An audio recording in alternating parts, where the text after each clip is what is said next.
Hi, this is Starlene Hammond, and this is my case study for Modular 13. Good teacher turns bad, stress at home causes problems at school. Crestview is one of the 3 elementary schools in a rural district. Mrs. Wilson is the principal and has been for the past 3 years. She's had many years of experience in the classroom, I believe 13. And other areas in the school before earning her administration degree, which took her 4 long years at night, which we can all sympathize with. Crestview is an outstanding school with veteran teachers, great test scores, and happy parents. However, at spring break of the 3rd year of her administration, Mrs. Wilson noticed her veteran first grade teacher, Mrs. Horton, having some problems with communication outside the classroom. She became unfriendly and arguing with her peers and other teachers. Mrs. Horton came back to school the next year disgruntled, uncooperative, and with explosive behavior in and out of the classroom.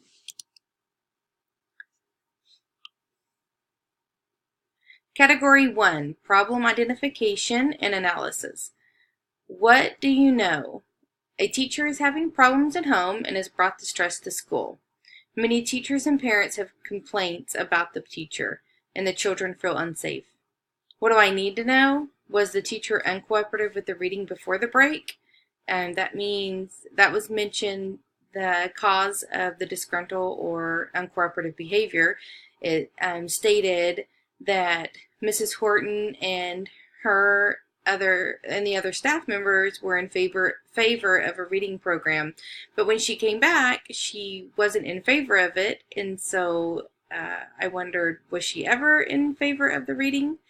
How many times was Mrs. Wilson contacted before real action took place?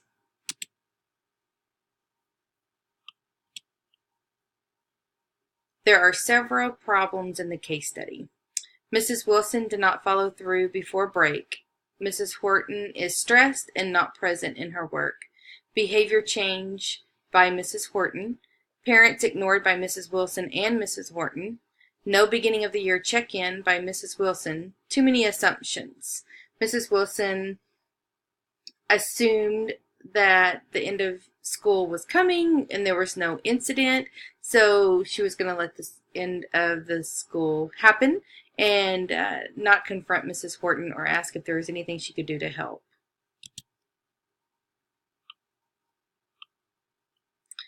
Propose plan of action with the appropriate strategies. Plan of action has now escalated into hyperdrive. The teacher has shown her frustration to a parent in front of administration.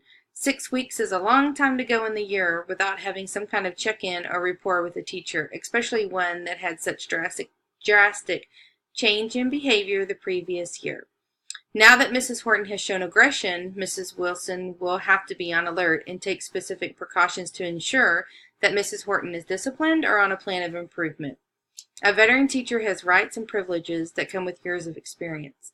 Mrs. Wilson will have to follow the evaluation process in order to get appropriate documentation and release Mrs. Horton of her duties or plan a leave of absence while help can be provided. First, walkthrough observations will have to be performed regularly with an evaluation set for completion. After the evaluation, a plan of improvement can be talked about or a leave. The important thing to occur between Mrs. Wilson and Mrs. Horton now is communication.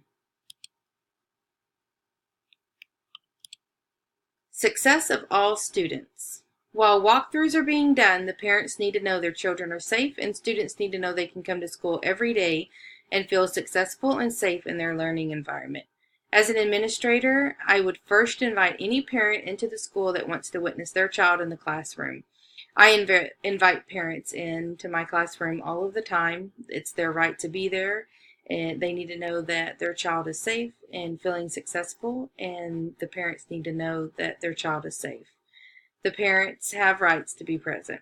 Next, I would set up any conferences that needed to take place with parents without Mrs. Horton. The reason without Mrs. Horton is because she's already shown defensive behavior towards one parent. They need to be reassured.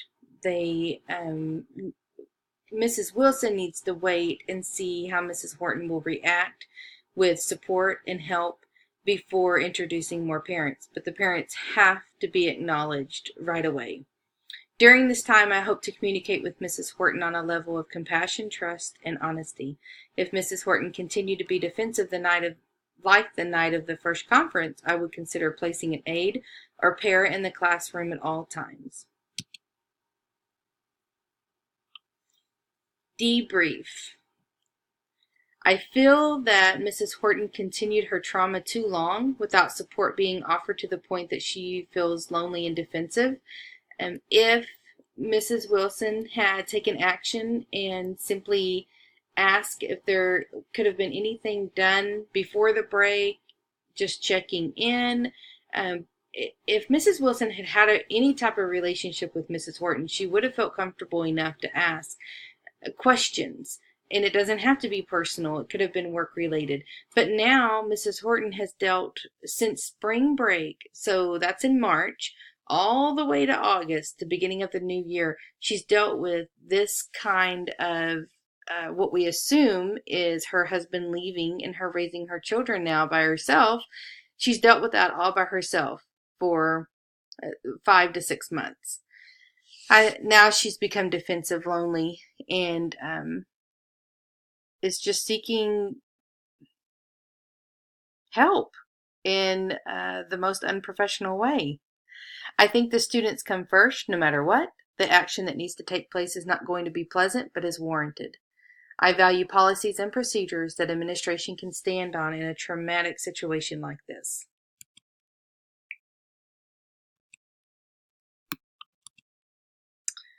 Standard 2 states instructional capacity. As an administrator, it is my responsibility to assure the parents and students they are receiving instruction in a safe environment. The students feel threatened, scared, and embarrassed. They will not feel successful academically in this environment. As an administrator, it is important to keep quick reactions to a minimum. Having time to think and communicate and research a problem is best for everyone. When a problem is ignored for as long as this one was, there's no choice but to react for the student's sake. It may not be a great outcome for the teacher, and in that matter, for the principal either. But reacting quickly when faced with defensive behavior by Mrs. Horton to a parent, that takes calm, professional reactions and quick decisions by the principal, in which she did. Stood up, shook the parent's hand, assured them she would get right back to them, and have a talk with Mrs. Horton. Promote the academic success of every student. In order for a student to succeed, the learning environment has to be set in a specific tone. The classroom has to be comfortable, inviting, and student-centered. When Mrs. Horton started the new year with brand new students in her classroom, she was never focused on her students. This may have been evident to the principal if she was not afraid of rocking the boat.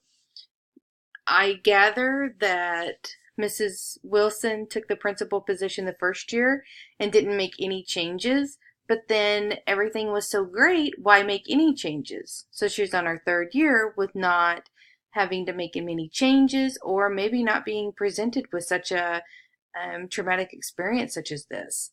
And again, did this happen in her third year of being a principal, or was it the third year during the spring break that she noticed Mrs. Horton's behavior? So did we go 3 years, or did we go 3.5 years with this kind of non-communication between Mrs. Wilson and Mrs. Horton?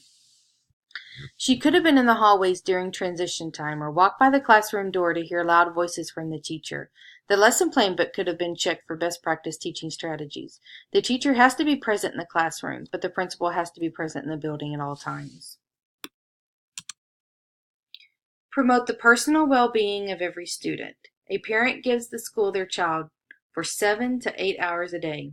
As a parent myself, that is the hardest thing to do, and you're talking about a first grader who is only 6 years of age.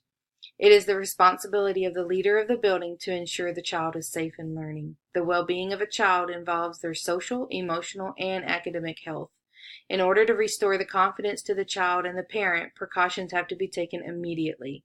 Mrs. Wilson has to invest time into her teacher, Mrs. Horton. This stands to protect the child, Mrs. Horton, and the principal. This could be deemed as a spying technique, or it could be viewed by all as support.